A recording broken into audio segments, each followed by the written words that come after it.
Hi guys, welcome everyone. So my name is Monica, and today we are going to have our event about how anxiety works by Kieran. So this event is about an hour, and at the end we're going to have a quick Q&A. And please feel free to raise your hand or maybe drop your question on the chat box below, and I will help to deliver it. And yeah, so without further ado, this is Kieran. Kieran, the time is yours. Awesome. No, thank you, Monica. I'm very excited. I've done a few talks at Dojo, but it was back in the time before COVID, right? What a time. So I haven't done this in a while. I'm very excited to actually jump into it. So essentially, when I speak on anxiety, okay, before we get into anything, when I speak on anxiety, I'm going to speak on the very logistical aspect of it. So we're going to go a little bit scientific, but we're going to keep it as simple as possible. Just because I know Bali's very big on the whole spiritual scene. So that's why I want to keep it as logical as possible, so we can keep on that end a little bit more. Now, I'm not dumbing down the spiritual aspect. I'm very into it. I love my little get into a bit of spirituality. You know, I enjoy that part. But for the sake of this, we're going to be very scientific. So essentially, I'm going to figure out how to do this again. And then we're going to jump into it. All right. So the how to anxiety is something that actually confused me for a very long time, right? Essentially, this whole the whole business. Oh man, this is very temperamental. This whole aspect of understanding anxiety itself was was very confusing to me, because essentially anxiety was this experience, a sensation that I would have. And I'd come to understand it as, okay, well, there's this chemical imbalance going on, right? So serotonin, which is this feel-good hormone, isn't very high, and cortisol, which is one of my stress hormones, is very high. That was about my limit to the understanding of what anxiety was for that time being. So I came into this learning about anxiety, seeing serotonin as the good guy, cortisol as a bad guy, and that was about my limit. Unfortunately, that limit of understanding led to a lot of issues, including panic attacks, including many imbalances within my body, including various unfortunate experiences that I had to face in order to wake me up, so that I could actually start to peel away my ego and my pride in terms of what I knew about anxiety, and realized I actually knew nothing, absolutely nothing. So what we're going to dive in today is the deeper parts that I started to uncover, started to learn about through my coach, through different scientists, through neurologists, through different psychologists, through the studies that I've been doing, right, through the work that I've been doing, and then also through my own experiments as well, and experiences.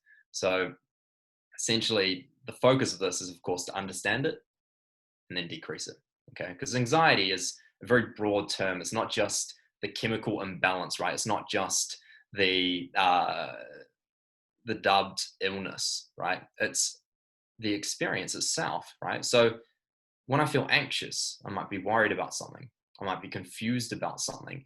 I might be fearful about something. If I was to define it, I might define it like it's that impending doom that something is going to go wrong or is going wrong. It's like that sense that there's always something around the corner and I'm not sure what it is. That's anxiety, if I was to really keep it simple. So it doesn't have to be something that you're diagnosed with. It can well be something as simple as just, I feel anxious. But it can also be as well that extreme experience of, I'm genuinely experiencing anxiety, or I'm experiencing a panic attack, right? So I want to speak on a little bit of how it's impacted my life first, right? And then, we've got chat, feel free. All right, look at that. Too many things going on. So that way I can actually explain a little bit about my own experience. And then we can actually look a bit deeper into how my experience has shifted. So maybe there's going to be some relatability there. Maybe there's not. Okay, and that's okay too. Like, everyone's got their own experiences. So that experience with the information that I'm bringing forward. So intro to good old Keza. Anxiety actually came pretty late for me, right? So a lot of people, when they talk about anxiety, it's something that they might have a bit during their childhood. Essentially, I experienced more depression when I look back. I was very depressed, very not wanting anything, literally just wanting to curl up into my bed and shy away from the world, Lord of the Rings, and that was it. Wanted to do. So that's essentially what I did a lot, actually, to be fair. I was very undeserving in my own mind. I created this concept that I could barely even speak to a girl, to be fair. Yeah, so Monica, I would not be able to talk to you back in the day, too shy. But essentially, there was this sense that I was not capable, right, compared to the people around me. I was always feeling like the extra friend, put it that way. And this eventually led to starting to experience that anxiety a little bit later. Coming from this place of unworthiness, I started to fear what I was facing because I put myself below the experiences in front of me. By putting myself below these experiences in front of me, all of a sudden I became afraid of those experiences. So anxiety came, right? And I was actually diagnosed with anxiety and depression later. And now I know I'm jumping, see a counselor. I was exposed to mental health being experienced within my family. So that made me feel a little bit more normal fear that I was experiencing, this intense anxiety, the darkness that I was experiencing, and I felt just trapped in stuff. It's like every morning I'd wake and start to walk down the same path. There was no doorway out. Just one path I had to walk down every single day. Same black hole at the end of this path. There was the same pitfall that I'd fall down every single day. There was no way out of it. I just knew that as soon as I got up, I knew that was coming. I knew that sense of sadness, that sense of loneliness, especially, and the sense of hopelessness was going to be around the corner. So I'd get up every morning and I'd walk down that path and I'd fall down the hole every single day. There's no escape.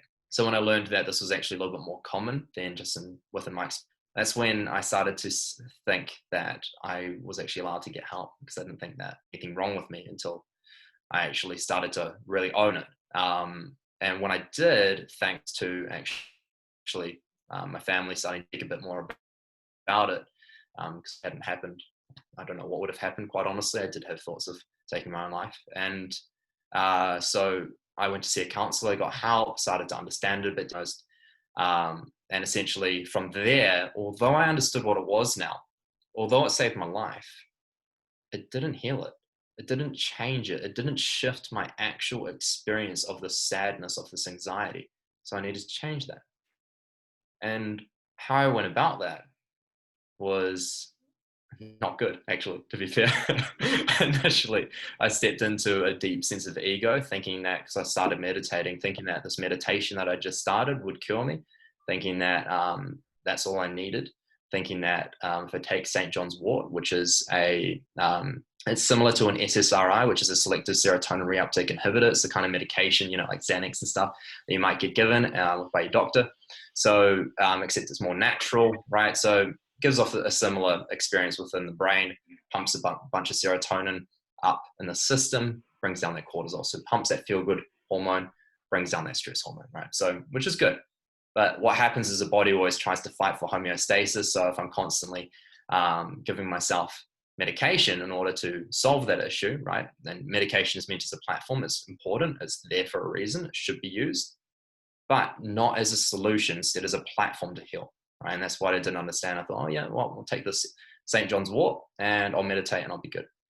This led me to a lot of panic attacks. Okay, I remember my first, to my memory, experience of a panic attack.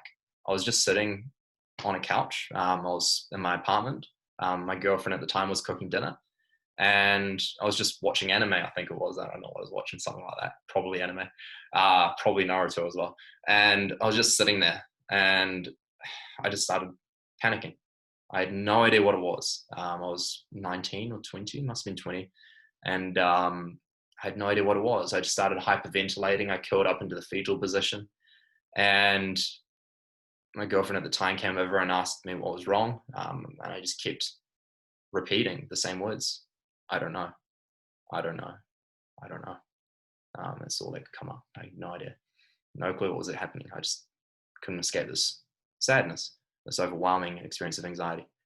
And from there on, I experienced a few more panic attacks, quite a few more actually, some more memorable than others.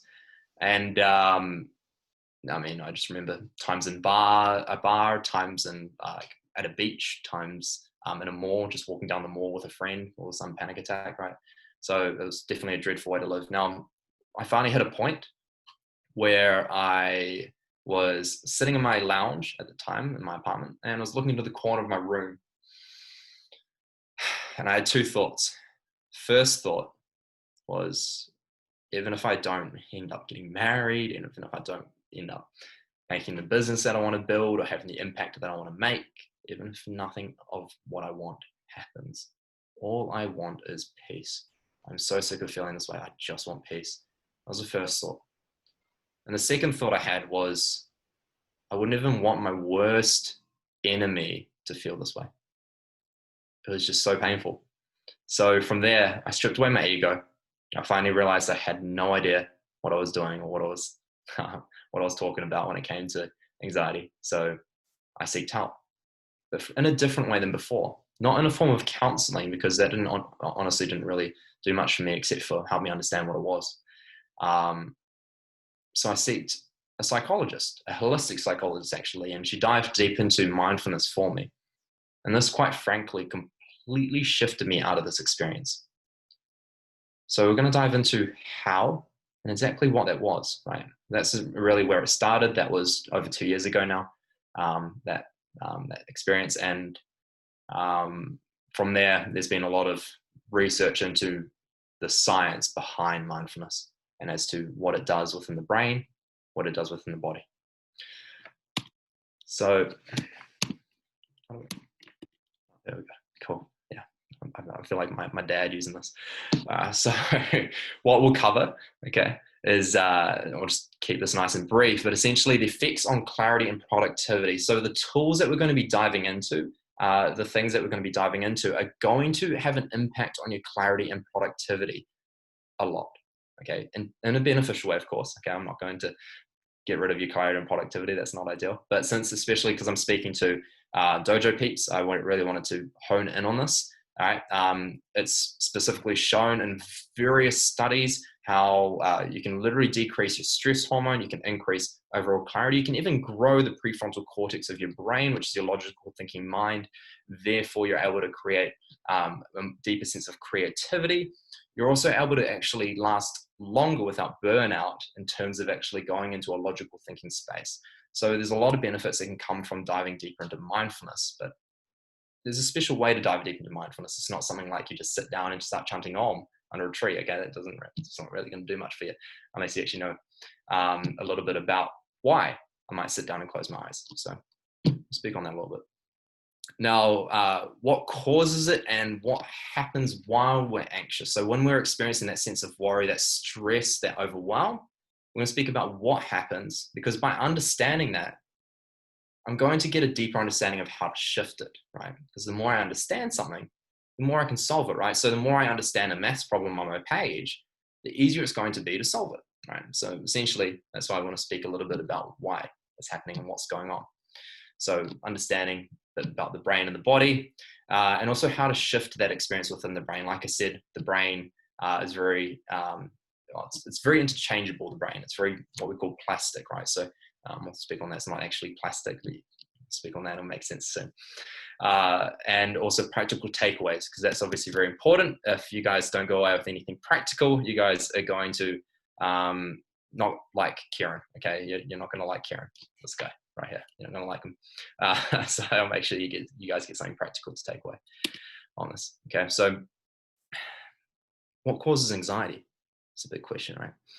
So essentially, when I thought it was like this, okay, well, if my stress hormone's really high, I get anxious, right? And I mean, to a degree, that's true, sure. But science has started to see that the literal biomarker they will start to use to see mental health issues, including anxiety, including bipolar disorder, including schizophrenia, including depression, including literally any mental health issue, they have started to see that a biomarker of inflammation is very relevant here. what this means is that when my inflammation in my body is high, I'm very susceptible to experiencing anxiousness, stress, overwhelm, right? That sense of not being good enough, that sense of not being worthy, right? So all these experiences can come very easily from that place of high inflammation. Now, what they notice is when they're able to lower that inflammation, they're actually as well equally able to lower those experiences of anxiety, depression, schizophrenia, whatnot, right? So inflammation is a big factor here. So inflammation doesn't just come from my feelings of stress. It comes from food. It comes from exercise. It comes from stimulation to my physical body, right? So what I mean by that is if I am always exercising, okay, it's probably not going to be good for my body if I'm not taking rest. If I'm under exercising, right? So I'm not really doing anything, not getting around. I know when I was in Bali, I got too good at just sitting on the scooter and going everywhere and not walking anywhere.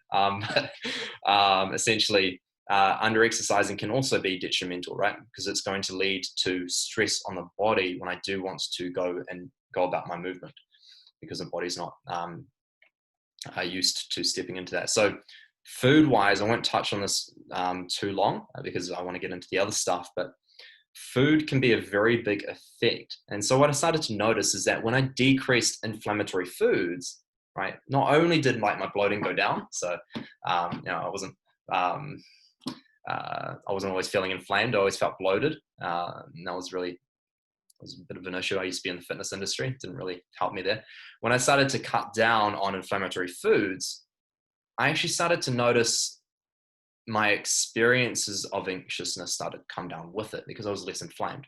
So inflammatory foods can include things like red meat, okay, sugar, unfortunately, okay. I still eat my chocolate. Don't worry, I eat a lot of chocolate. So that's that one I'm still working on. Dark chocolate though, so it's okay, guys. It's healthy. No, that's good, but not too much. Not like me. Gluten was a big one.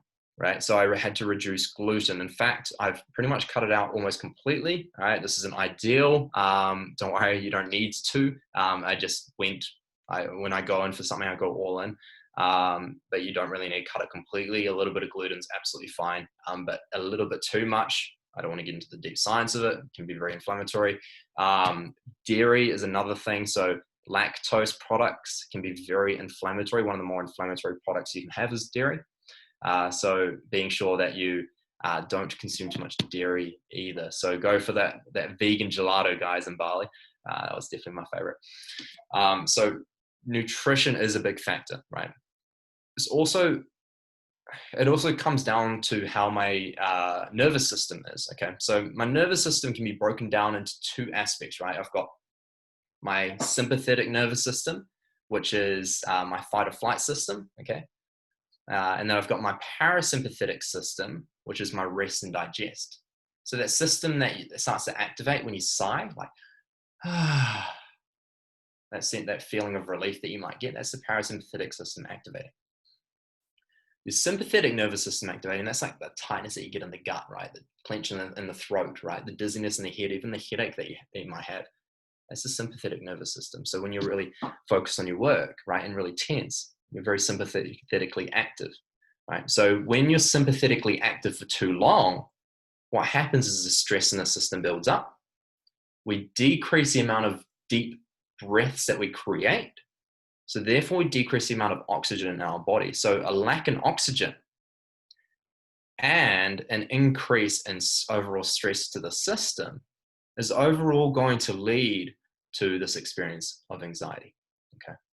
So sympathetic system, right, that fight or flight, that increased amount of stress hormone, and the lack of oxygen. This is what leads to anxiety, guys. Okay.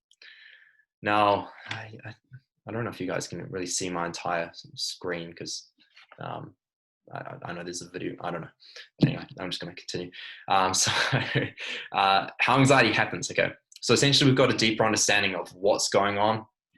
But essentially, if I was to really dumb it down as simply as possible why this is happening, essentially, my own intelligence is working against me. That's it. Just to really dumb it down, right? My own intelligence is working against me because I might produce a stressful thought. My stress system activates because of the stressful thought.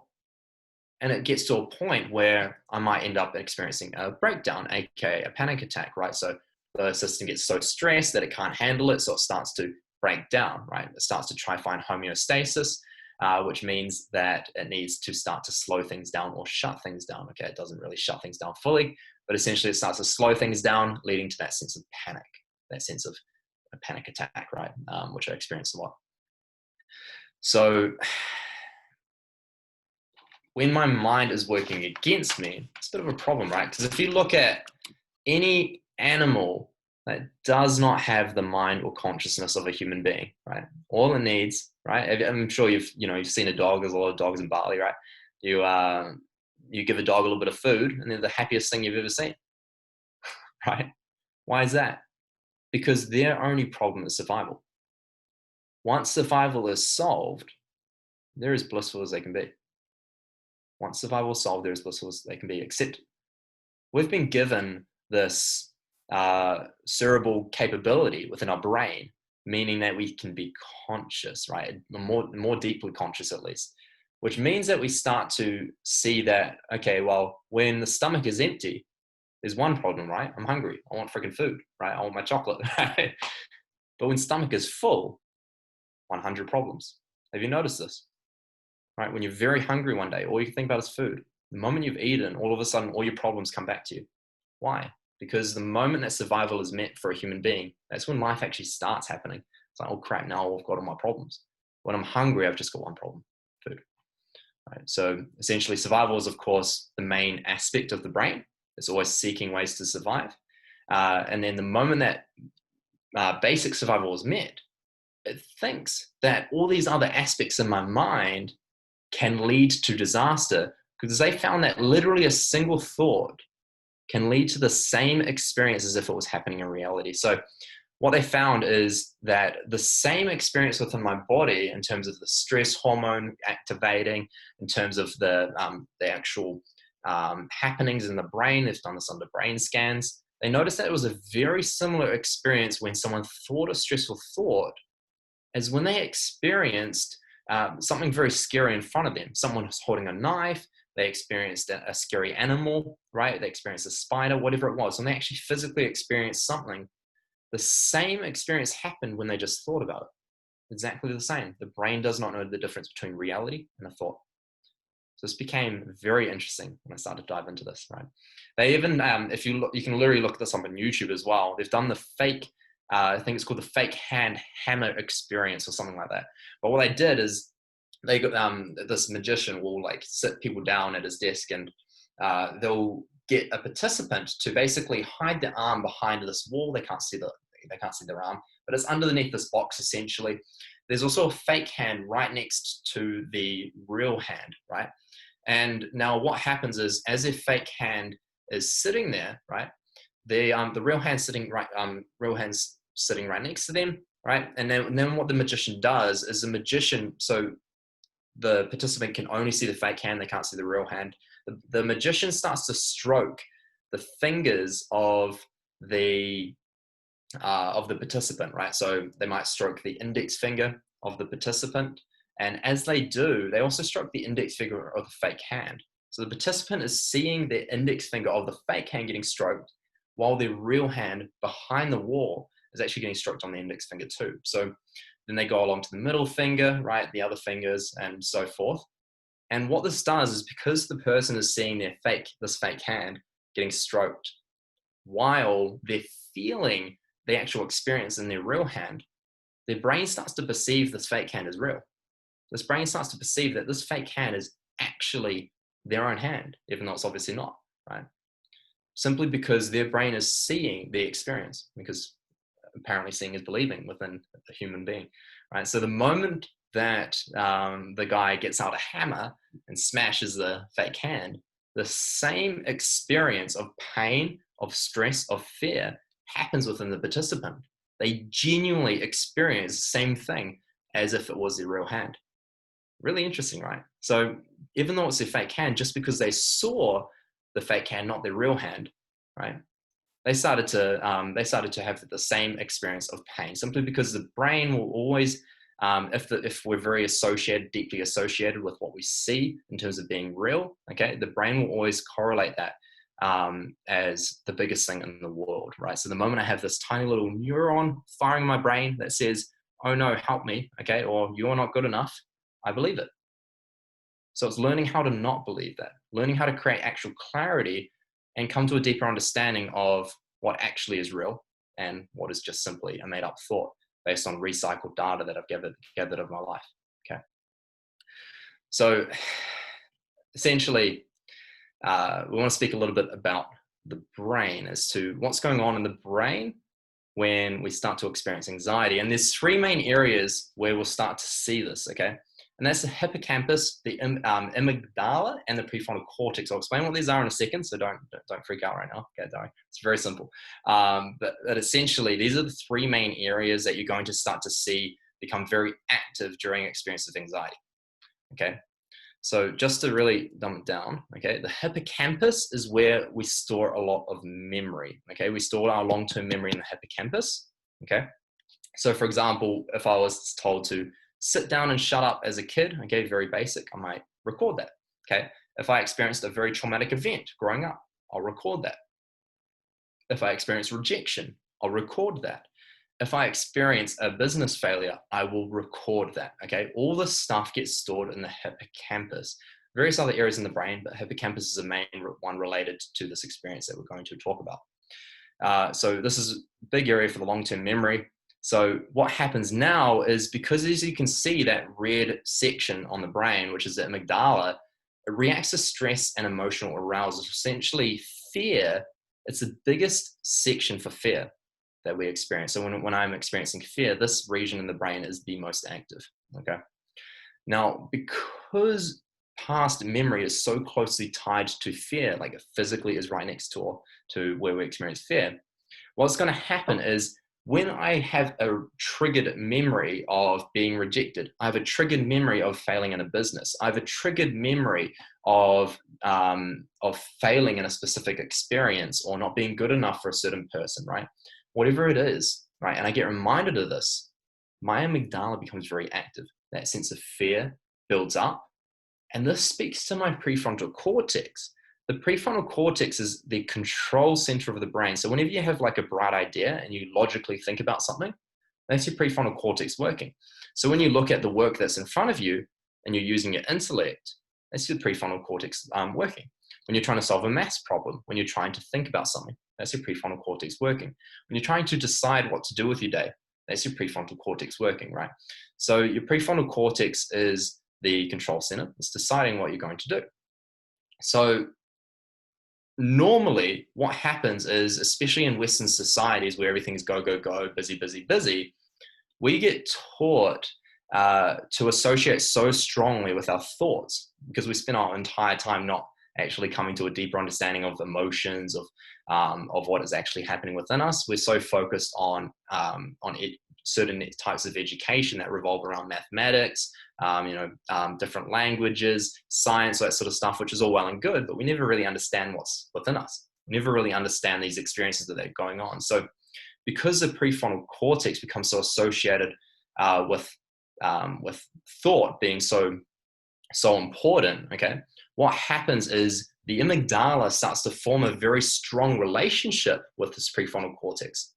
So now when I experience fear, right, the amygdala speaks to the prefrontal cortex and it says, holy crap, there's a big problem, okay? That's what that says. So the prefrontal cortex says, holy crap, I believe you, all right?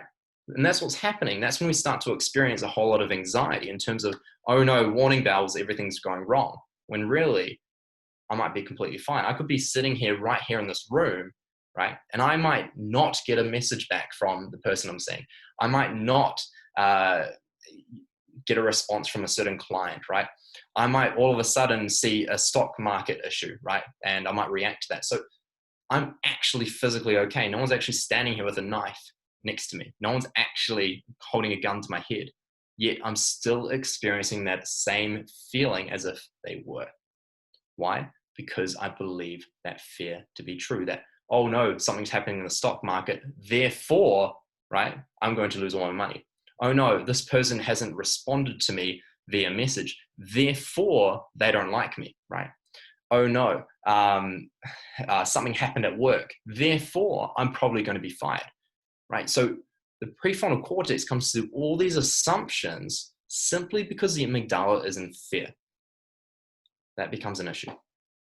So how to reverse this? Because ultimately, if the amygdala, so that fear response, right, that scary, oh no, holy crap, warning bells, is going on, and the prefrontal cortex decides to make assumptions, that leads to anxiety. Speaking on what I talked on before, right? So when I see something and I believe it, right, like the fake hand experience, okay, essentially that means that every time I think that I'm not good enough, every time I think that I can't do the business, or I can't do this job, or I definitely can't go and speak to that person, or I can't do this presentation, right? Essentially, when that starts to happen, my prefrontal cortex essentially believes it, right? Because it's taking past data that I've stored in the past. Maybe I've had a breakup, okay, and it was a bad breakup, and it happened a lot because, it started to build up because we started to distance from each other and we didn't speak to each other very much. And she didn't respond to me very much. So I started creating this association with, because she didn't respond very much, this led to the breakup. So that gets stored in the hippocampus. Now, when I might get into a new relationship and all of a sudden this person might be, busy with life and everything, and then they don't respond to me, I might create this assumption that because this person is not responding to me, therefore we are probably going to break up, right? So that's just an example of what can start to happen. So how to solve that? Okay, I'll speak on that in a second. But before we do that, I want to tell a little joke because, we get very serious when speaking about anxiety. Got to lighten things up a little bit. But essentially, Keza the Kiwi, okay? Here in New Zealand, we drive on the left side of the road, right? But Keza the Kiwi, he went over to California, right? And he went over to visit some family, and Keza the Kiwi has his stepdad over there. And his stepdad has a Mustang, he's pretty keen on Mustangs. So he asked his stepdad if he could take his Mustang for a spin. He's like, it's sweet. Like, I drive sweet in New Zealand. It can't be any more difficult here in California. I should be sweet. Let's go for a spin. So I jumped on in, got old Keza the Kiwi, went for a ride in his stepdad's Mustang. Now, he's driving down State Highway 1, and he gets a call. He picks up the phone, and he's like, oh, stepdad, what's up? And stepdad is going on all about, there's this madman driving on the wrong side of the road, and he's wondering what's going on. He's like, just be careful, okay, Kids of the Kiwi, just be careful, all right? It's pretty chaotic here in California. If there's a madman on the road, you better watch out. And Kids of the Kiwi is all confused. He's like, what do you mean? There's like hundreds of madmen on the road. They're all driving on the wrong side of the road. Right? So the driest joke you've probably ever heard, but essentially it speaks to this exact thing, right? When I create an assumption in my mind that I am right, this is the way it is, okay, and my prefrontal cortex believes me, that's where all chaos will break loose. Because the moment I believe that thought of I'm not good enough, the moment that I believe that thought that I can't do this, is a moment that anxiety will start to play a big part in my life. Because I'll assume that X is not possible or Y can't be done, even though if I don't do this, my life depends on this job, my life depends on this relationship, right? My life depends on this friendship, my life depends on this result, right? And because I can't do X, okay, I experience anxiety, okay? So this is how things can change. The brain is plastic, okay? So when the brain is, when I say the brain is plastic, obviously it's not, it's not actually plastic. You can't like knock on it or anything like that. It doesn't really work that way. It's a bit soft. But plastic, that means it's changeable. That means it can shift. That means it can transform. That's what it means. So when they say neuroplasticity, what they mean is it can change, it can evolve, it can shift. So the brain can shrink and it can grow over time. It doesn't necessarily just grow and grow and grow and then stay the same for after we reach a certain age. It actually grows and shrinks over our life based off the amount of stress and inflammation that we experience. based on the amount of peacefulness and restfulness we experience, it can actually grow. Okay, and based on the amount of consciousness we step into in terms of conscious thought, conscious decision, we can actually grow this prefrontal part of our brain. And when that grows, it means that we can start to actually step deeper into more empowered thinking. Okay, I'm going to get to that in a second. But essentially, various studies have shown that meditators, okay, have shown to have a weaker connection between, right, the amygdala and the prefrontal cortex. So remember when I said that when we're very identified with our thought process, right, the amygdala creates this, like, this fear section of our brain, creates this really strong response with our logical thinking mind.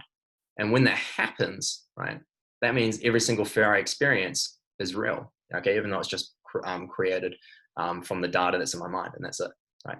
But when meditators, right, start to actually deepen their practice, and they start to get into their meditation experience in a much deeper way, right, in a practical way, not just in a way where I just follow my breath, but in a way where I actually deepen my experience and I'm able to sit there. When my mind starts to say, Kieran, go check your phone. Kieran, go do the dishes, right? Kieran, go eat breakfast. Right? Kieran, do this. Kieran, do that, right? When my brain starts to do that, right? Scratch your nose, right? Scratch your head, right? Bite your lip, whatever. When my brain starts to say that, and I sit there anyway, what's happening is that connection between the amygdala and the prefrontal cortex starts to break, okay?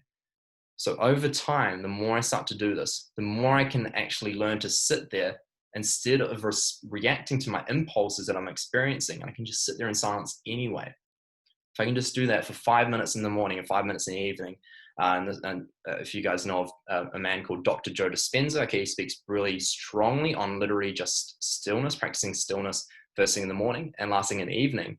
What you'll start to experience is you'll start to experience less impulses within the body and less reactions in the body and much more calmness. And that's the reason why, is because that connection between that fear-based part in the brain and the logical thinking mind in the brain starts to disconnect.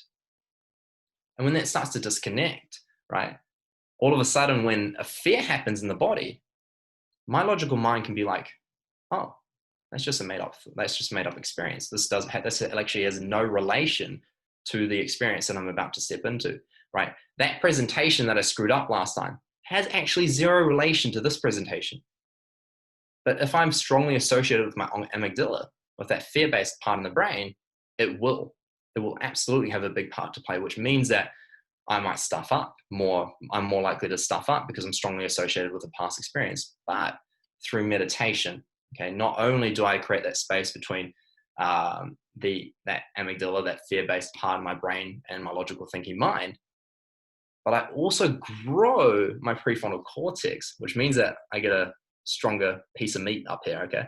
I get a much more empowered logical thinking mind, which means that I can start to observe things more consciously and less reactively, okay? So there's a few good things about that. And I kind of just spoke on this slide already, didn't I? So I'm gonna skip to the next one. So essentially, what's happening is when we're not meditating, right? So when I'm not closing my eyes and I'm looking inward, I'm just keeping meditation simple. That's all it is. Close my eyes, look inward. Okay, what am I thinking? What am I feeling? Meditation. It's that simple, right? It's not some Buddhist thing. It wasn't invented, by Buddha or anything. It's been around for thousands of years. It's something that it's not religion based. It's something that you'll see across the board. Prayer is even a form of meditation. Okay, just keeping it simple. So essentially, outward looking, okay, when I'm focused outwardly, I'm not focused on what's going on in my brain, okay? Because essentially what they found is that when I'm consciously focused on something, I can only consciously focus on something expansively as a singular thing. So what I mean by that is if I'm really focused on this drink bottle, my subconscious is more active with the talking because my consciousness is more focused on the drink bottle. However, if I'm focused on the drink bottle, my subconscious is focused on the drink bottle, right? So essentially when I'm consciously focused outwardly, I can't be consciously focused inwardly. That's why we take time to sit down, close our eyes, and look inwardly, because what that does is it gives us an opportunity to look at the thoughts, look at the emotions, meaning, okay, this is the thought that I'm thinking, or this is the impulse I'm having, or this is a feeling that I get when I think this thought, right? So I learn to understand what's going on deeper down inside of me. And in doing so, right, when I'm starting to look inwardly, like good old Jeff over here, okay, as you can see on the screen, like good old Jeff, he's starting to look inwardly by closing his eyes. By closing his eyes, he can take out the outward senses and start to experience what's within. That's literally meditation, guys. It's that simple. So I'd love to try this together very briefly. I'm just going to go over a very basic meditation process. It's going to be very different from good old Headspace, if you've ever done it. But it's going to be a very simple process. And literally, if you give yourself an opportunity to do a 5-minute version of this, we'll just do 3 minutes together.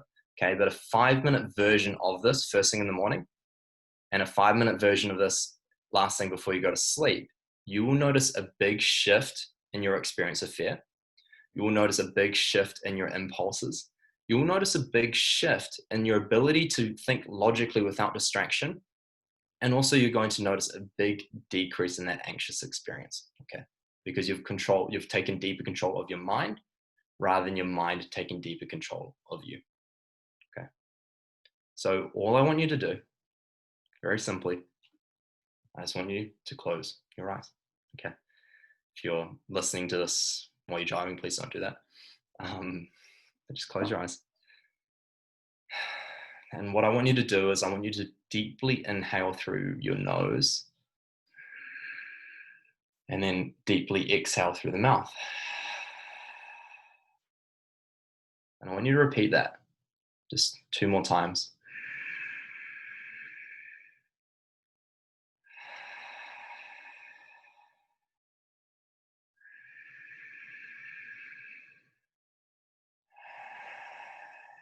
Just return to rest, and I just want you to breathe in and out through your nose now.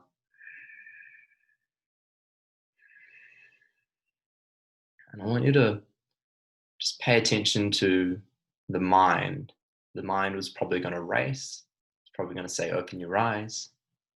It's probably not even going to get you to close your eyes. That's a very common one. But essentially, the mind can be very noisy, or it can take the next step and actually be seemingly very quiet when I actually look at it. Why? Because it's a defense mechanism. So just tune into that. Is the mind blanking, or is the mind very busy? Is the mind focused on me, or is it focused on a million other things? The million other things aspect is very common too. So don't be worried if that's the case. All I want you to do is just focus on the mind for a moment. And I want you to let it be. If you're focused on a million things, allow yourself to focus on a million things. If you're struggling to understand my accent, and that's also an aspect that you're focused on, that's okay.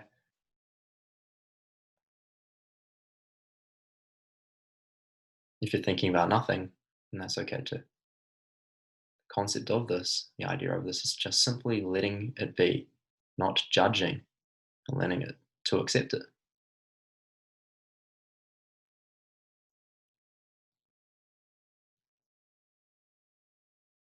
Now, I want you to deepen your breath into the lower belly. Get as low as you can. You've got a lot of nerve endings that run deep into the stomach.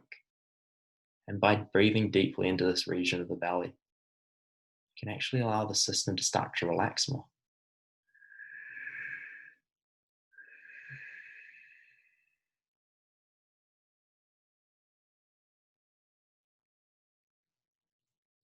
Now I want you to just focus on the region around your stomach.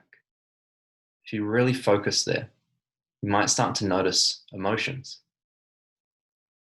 You might start to notice tension, tightness. That's all very normal. Or you might not be able to focus on anything because your mind's going a million miles an hour. That's also okay. It's practice. Trust me, when I did this, I couldn't sit still for 30 seconds. I get it. It's practice. Now I sit still for an hour. Just focusing on that. You can train yourself to do it.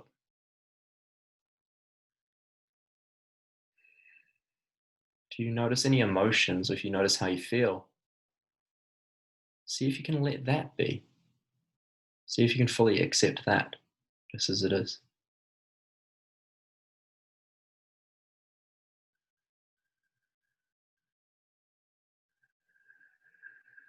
Deepen your breath.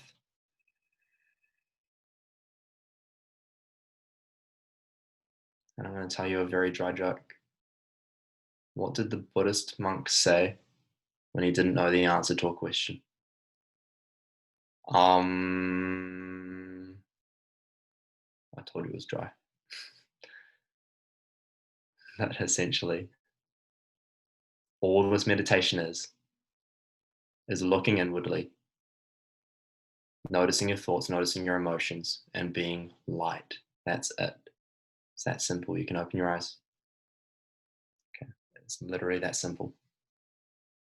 You don't need to do anything drastically special. You don't have to, do anything specifically guided.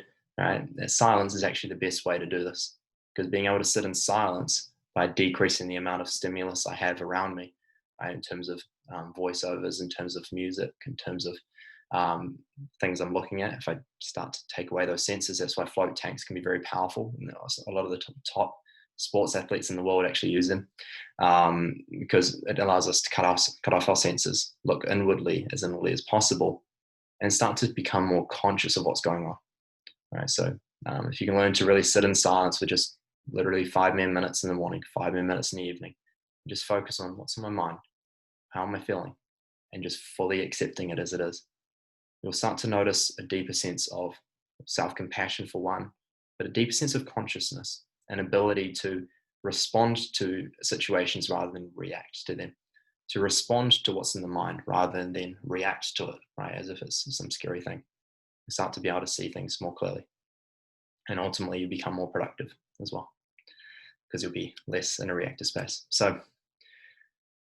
I'm going to start to give you some other tools, because I want to give as many takeaways as possible, so you guys can go away and be very practical about any senses of stress, anxiety that you might experience. So the power of breath. Okay, breath is a very extremely powerful thing when it comes to anxiousness. Okay, I'm going to teach 2 different breaths. There's literally hundreds of breaths that you can do. I'm just going to teach 2. Okay, one of them has been around for literally thousands of years. Okay, and it's just a simple exhale method. Okay, and the other one was actually developed about 3 months ago by a neuroscientist. His name is Dr. Huberman. Okay, from memory, Dr. Andrew Huberman. Okay, he literally developed this 3 months ago, and he dubbed it the most powerful breath to get us into our parasympathetic, which is our rest and digest system. I mean, that's from his experience, right? So he obviously compared it to a few other breathing techniques. Doesn't mean it's the best, but essentially it's powerful. So the first breath, right, the one that's been around for a while, it's a nasal breath. So you're just going to breathe in your nose for 3 seconds. You're going to hold it for 4 seconds, and then you're going to exhale through the nose for 6. What this does is, by nasal breathing, we stimulate the parasympathetic, the nervous system, right, in a good way. By exhaling longer than we inhale, we also stimulate this rest and digest system, because what happens is, in the brain starts to think, oh, that's the relief experience that I'm meant to be having. Therefore, it starts to trigger this sense of relief. So when you suddenly have that amazing sense of relief because maybe a big weight's been lifted off your shoulders, maybe you were worried about getting a bad grade, or someone was going to break up with you and it didn't happen, right? That sense of relief, right? That same experience can be actually created through the breath by doing this technique. So all it is breathing in for 4 seconds through the nose, hold,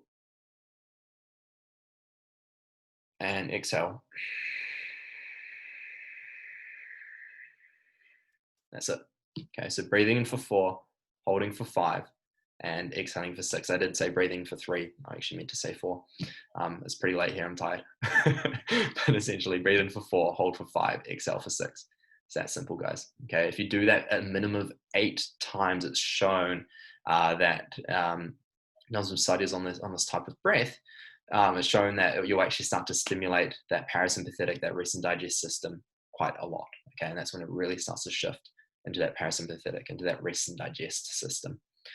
The second breath, and I've started using this a lot recently, and I actually like it more to access quickly.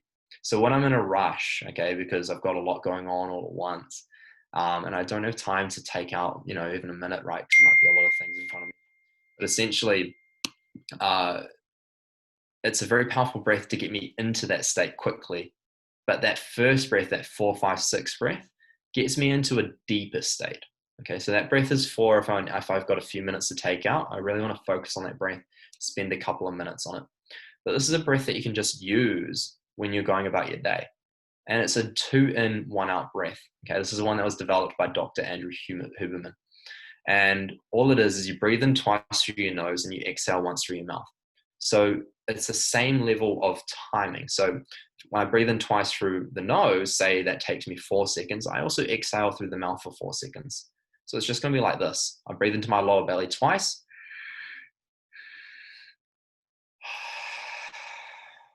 That's literally it. I'll repeat one more time. Twice through the nose, once through the mouth.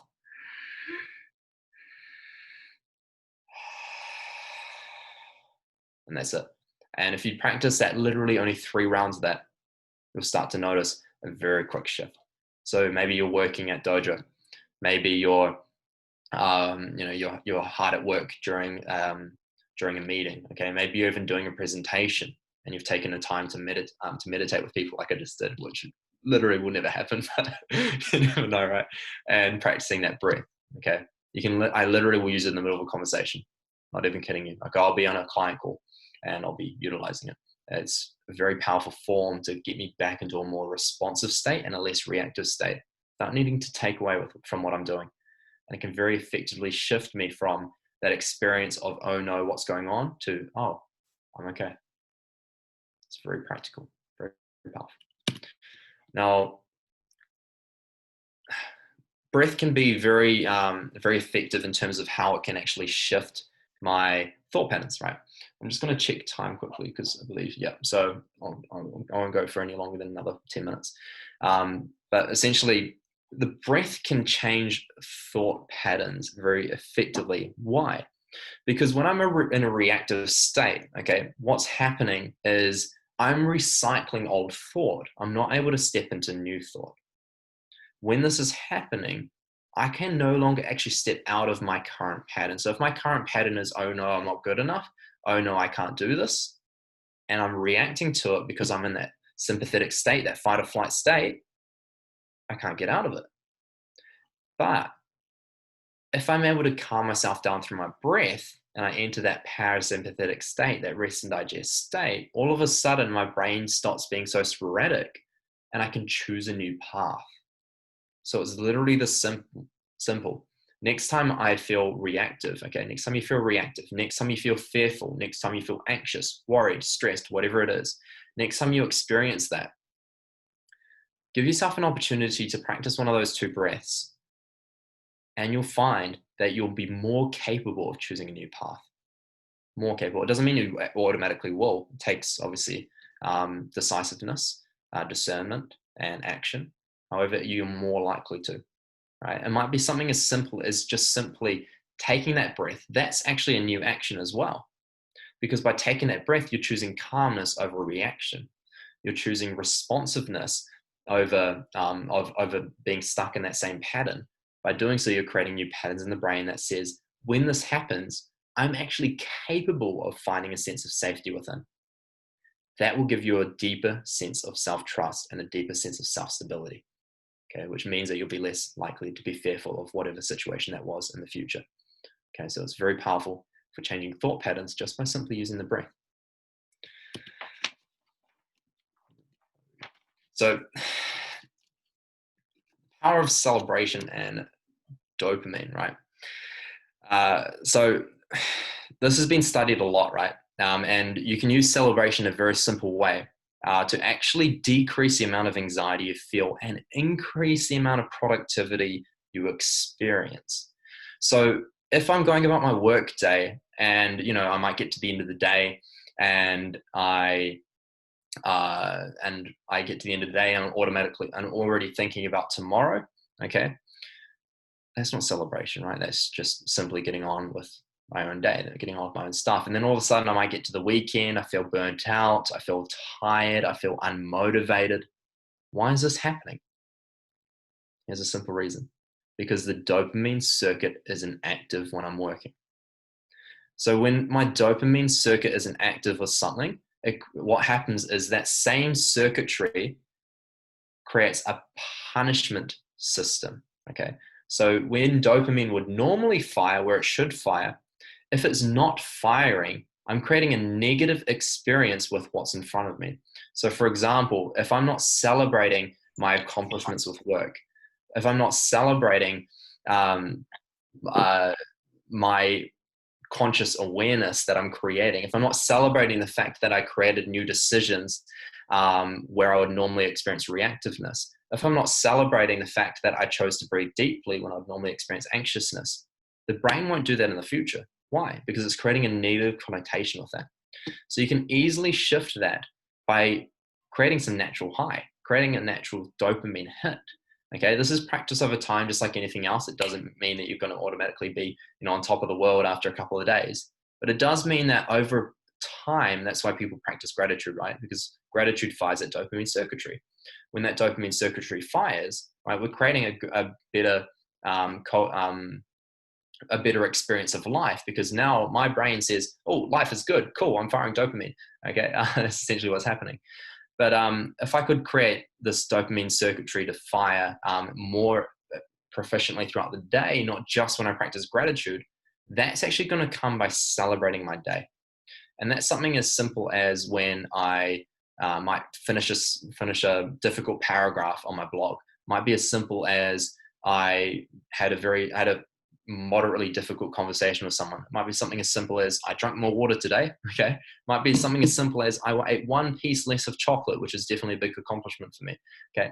It can be very simple, but if you learn to celebrate these simple moments, your brain will literally fire this dopamine circuitry more, which means that you'll create a more positive connotation with doing helpful things for yourself.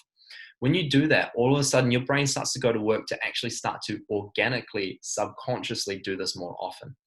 Okay, so celebration is a very powerful factor. It's a very simple tool, but very underrated and very underutilized. So I encourage you, in the next 24 hours, practice this. And you'll notice that if you continue this, literally within 2 weeks, I'm telling you, within 2 weeks, you will notice a substantial difference with your productivity. Okay, because you've been celebrating your work more. You'll notice a considerable difference in your relationship because you've been celebrating different experiences within your relationship more. You'll notice a massive improvement with your overall well-being and your association with life because you've been celebrating it more. So celebrating is a very powerful factor. And yes, this might feel forced at the very start. It felt very forced for me. But over time, that dopamine starts to associate itself as an emotional response as well. But that takes practice, right? Now, last but not least, this is the end, guys, okay? But don't bullshit yourself. So I'm going to tell another really dry joke, okay? I love my dry jokes. These are freaking kizzer jokes, right? So a bull and a pheasant, okay, as in like a cow bull, right, were grazing in a paddock, and the bull was, eating away at the grass, and the pheasant was, picking away at ticks on the bull. So it was a win-win relationship. They had a great relationship. And the pheasant, saw a tree right next to it and looked up at the top of the tree. And the pheasant said to the bull, alas, there was a time when I could actually reach that top branch, but now I've eaten too many of your ticks. I'm too fat and too heavy, and I don't have the energy to get up there. So the bull said, well, if you actually eat a little bit of my dung every single day, I bet within 2 weeks, you'll get to the top branch. The pheasant said, what do you mean? I'm not going to eat your crap. I'm not, that's silly. I'm not going to do that. The bull says, it definitely works. The whole humanity is on it. So the pheasant says, oh, okay. All right, well, I'll give it a try at least. So, on day one, the pheasant starts pecking away at the bull's crap. And after a little bit, within the first 24 hours, the pheasant reaches the first branch. And the pheasant was so surprised, I might actually be able to make the top of the tree. So the pheasant continues this process, eating the bull's dung every single day. And within 2 weeks, The pheasant is at the top of the tree. The pheasant couldn't believe it. The pheasant was so happy, just walking at the top of the tree, so stoked. And just a little while away, a farmer who was on his rocking chair sees a very fat pheasant at the top of this tree in his farm. So he gets out his shotgun, points it at the pheasant, shoots it and kills it, and the pheasant dies. The moral of the story is bullshit may get you to the top, but it won't keep you there. Okay. So don't bullshit yourself. Be real with yourself. If you're really stressed, be real about it. If you're really sad, be real about it. If you're not feeling good, be real about it. This is so vital, because if I'm not being real about my experience, if I'm bullshitting myself that I'm not really feeling down, if I'm bullshitting myself that I'm not really feeling anxious, I'm like, nah, I'm okay. Really, I'm hurting myself. Okay. Because this is a thing about positive thinking. Positive thinking is about focusing on one side of life, but the other side of life will not ignore me. Okay. So the subconscious is always true to what's there. My mind is always true to what's happening. If there's negativity occurring and I ignore it, that's like a fire happening in my kitchen and saying, oh, I don't deal with negativity, I'm not going to think about you. Okay. It's going to burn away in the mind until something snaps. I might wake up one morning and all of a sudden the whole world's burning down, right? I might all of a sudden get to a point in my relationship or in my business and I might break down and be like, I can't do it. Why? Because I haven't dealt with the problem at hand. Okay. So deal with the fire in the kitchen, be real about it, and don't bullshit yourself. Right. That's it. So takeaways: meditation practice, very simple process. Okay, 5 minutes in the morning, 5 minutes in the evening. You can lengthen this if you wish. For me, it's about an hour in the morning, normally about 20 to 30 minutes in the evening. That's just me personally. Okay, it's something that I've developed over years. It's not something that trust me, like I said, 30 seconds could not sit still. So it took a while to do that. Breath. Use those 2 factors of breath. Okay, the second one. Third one is celebration. If you do that more often, you're going to notice a more profound experience of life. And a last little key one I'll give you is disciplinary physiological shifts. Okay, so in Harvard University, 2007, they saw a study where someone stood up here for 2 minutes in the Superman, Superwoman pose. Okay, within 2 minutes, their testosterone goes up 40%, their stress hormones drop about a third, and ultimately they feel very differently just within 2 minutes. So, if you're feeling really down, just stand up like Superman. Imagine doing that in the middle of your co-working space. That would be a bit weird. So you don't need that. But change your physiology. Change your physiology. You just need to change Larry, if you're in a crouched position like this, okay, your hormones start to flow in a very stressed way. If you're sitting like this, your hormones start to flow in a more proactive way. So changing your physiology can actually change your chemistry within your body, which means you change your experience. So change your physiology the moment something starts to be stressful. Use your breath to lower the amount of stress, and then consciously remind yourself that, oh, this is a thought. I am okay. You won't instantly magically feel great, but if you practice this over time, I guarantee you that this will be one of the most powerful techniques to use. Anyway, that's it, guys. I just want to say, see you later. You can find me on good old IG, okay, Coach Keza. Also, I've got the Pocket Coach podcast, which is interviews with people around mental health. I am an anxiety coach. I work with groups. If you're interested, you can let me know. But otherwise, much love, guys. Oh, thank you so much, Kieran. Thank you, Monica. Oh my God. Okay, before we close down, maybe does anyone want to ask something to Kieran? Yeah. Okay, Larry. You can unmute yourself. Okay. I don't have questions. I just want to express my gratitude to Kieran. I know you for a year after that amazing event in Dodgers that you did a year ago, that mastermind. And I see also how you grew as a person, as a coach. I'm very proud of you. And thank you so much for this lecture. It was amazing. Thank you. Thank you. Yeah. I appreciate it. Thank you. Yeah, of course. And also there is from Tamara. Yeah. Tamara at the chat box. From Sonia as well. Kieran, appreciate the dry jokes. yeah, exactly. Yeah, Sonia said, it was.